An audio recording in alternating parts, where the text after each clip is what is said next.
Hello, c'est Chris pour améliorer ses photos. Alors aujourd'hui nous sommes avec Marine et John que vous allez découvrir dans quelques instants dans la vidéo. Marine et John, c'est un petit couple en fait qui avait envie d'avoir une belle photo en amoureux sous la Voie lactée. Alors la Voie lactée, si tu le sais pas, en fait c'est tout simplement notre galaxie. Et si tu veux, quand il fait noir sous certaines... Alors il y a certaines conditions pour bien la voir la nuit. Mais quand tu te recules un petit peu des villes et que tu lèves les yeux au ciel et que tu regardes le ciel étoilé, tu peux voir une espèce de trace blanche dans le ciel. Et c'est ni plus ni moins que ça pointe vers le centre de notre galaxie et du coup ça donne un magnifique bandeau d'étoiles. Je vais te laisser maintenant avec Marine et John dans la voiture, donc le son ne sera pas exceptionnel mais au moins ça va te permettre de te plonger un petit peu dans l'ambiance avec nous et je pense que ça peut être sympa. Et donc forcément tu verras à la fin la photo qu'ils ont choisi d'afficher dans leur salon. Je te laisse avec l'ambiance dans la voiture. Du coup John, qu'est-ce qu'on va faire alors? On va faire des photos dans la nuit. Pourquoi? Parce que j'ai un rêve. I have a dream. Non, j'ai un petit plaisir, ça serait de faire une photo sous la Voie lactée. Tout seul? Non, accompagné de ma chérie. Donc des photos sous la Voie lactée en couple avec Marine. Pourquoi est-ce qu'on roule aussi loin? Ça faut qu'on répète d'abord. Parce que. Ah mais vas-y, on s'en fout. C'est comment tu m'as dit déjà? C'était. La pollution lumineuse? La pollution lumineuse. Faut que je le place celui-là, sinon c'est pas Vas-y, drôle. place pollution lumineuse. L'idée en fait c'est de trouver un endroit où il n'y a pas de pollution lumineuse. Ah. Comme ça on aura une belle vue sur la Voie lactée. Mais qu'est-ce que c'est que la pollution lumineuse? Demande à Marine. La pollution lumineuse, c'est la lumière des villes et des villages. Donc on s'éloigne de la pollution lumineuse et on va super loin, du coup on roule quoi, 1 heure? 1 heure de route à peu près, jusqu'au fin fond de la Meuse. Retour prévu vers 4h du matin quand même. Ouais, parce que là il est... Quelle heure il est? Il est 2h03 très exactement. Ouais,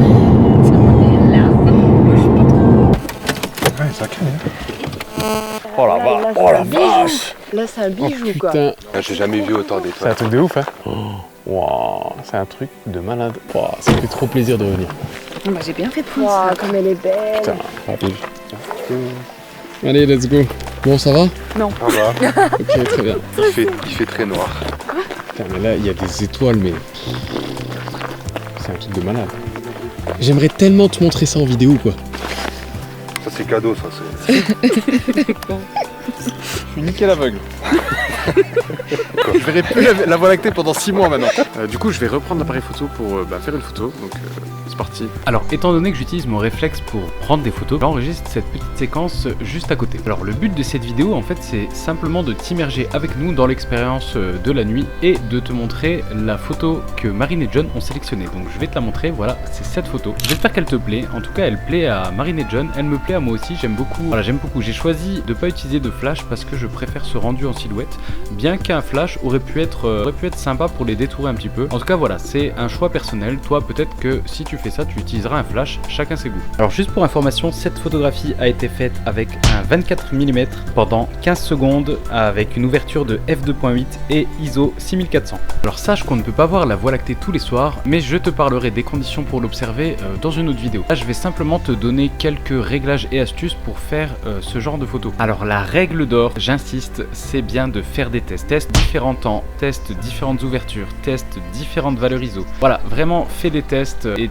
tu trouveras toi-même peut-être les réglages qui conviennent. Malgré tout, je vais te donner mes conseils. Alors tout d'abord, il faut trouver un endroit où la nuit est vraiment noire. Pareil, je t'en parlerai un peu plus en détail dans une future vidéo, mais voilà, si tu habites en ville, éloigne-toi au maximum de ta ville et des villes alentours. Essaie de trouver des champs un peu perdus ou voire même si tu peux aller en montagne, c'est encore mieux. Éloigne-toi le plus possible de la pollution lumineuse. Utilise le mode manuel de ton appareil photo et pose ton appareil photo sur un trépied. Forcément, c'est la nuit, il n'y a pas beaucoup de lumière, donc on va devoir utiliser un temps très long. Donc il va te falloir un trépied, ça c'est à peu près obligatoire. Concernant le temps de pause, donc la vitesse d'obturation, alors ce qu'il faut bien comprendre, c'est que plus la focale sera courte, plus tu pourras laisser le capteur exposé à la lumière longtemps. Alors je t'explique pas pourquoi, mais voilà, retiens simplement que si tu fais de la photographie de Voie lactée au 50 mm, bien tu pourras laisser exposer ton capteur pendant environ 10 secondes, alors que si tu fais de la photographie avec un 24 mm, tu pourras laisser exposer ton capteur pendant environ 20 secondes. Pourquoi?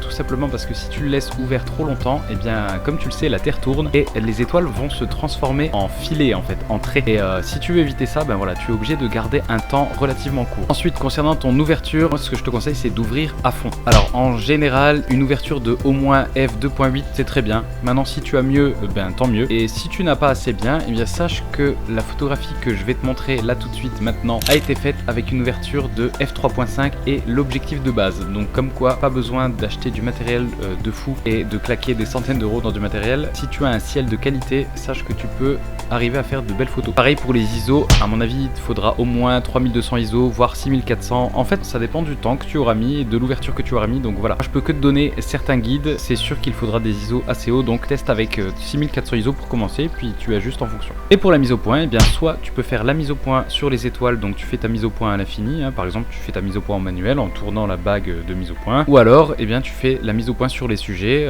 par exemple tu peux éclairer tes sujets avec une lampe de poche, tu fais la mise au point sur eux et puis c'est tout. Alors comme tu peux le voir, ce sont les premières heures du jour, là il est 5h du matin et tout le monde rentre chez soi avec le cœur rempli d'émotions. Et Marine et John avec une belle photo bientôt dans leur salon. Alors n'hésite pas à commenter la vidéo si jamais tu veux la deuxième partie sur la photographie de Voie lactée où je t'expliquerai exactement comment et quand voir la Voie lactée en France et où aussi surtout, c'est important. Et comme d'habitude tu peux laisser un petit pouce bleu sous la vidéo, c'est le meilleur moyen pour moi de savoir que le contenu t'a plu en fait. Et tu peux aussi sur la droite, je te mets un bouton pour t'abonner, c'est gratuit donc n'hésite surtout pas à cliquer dessus.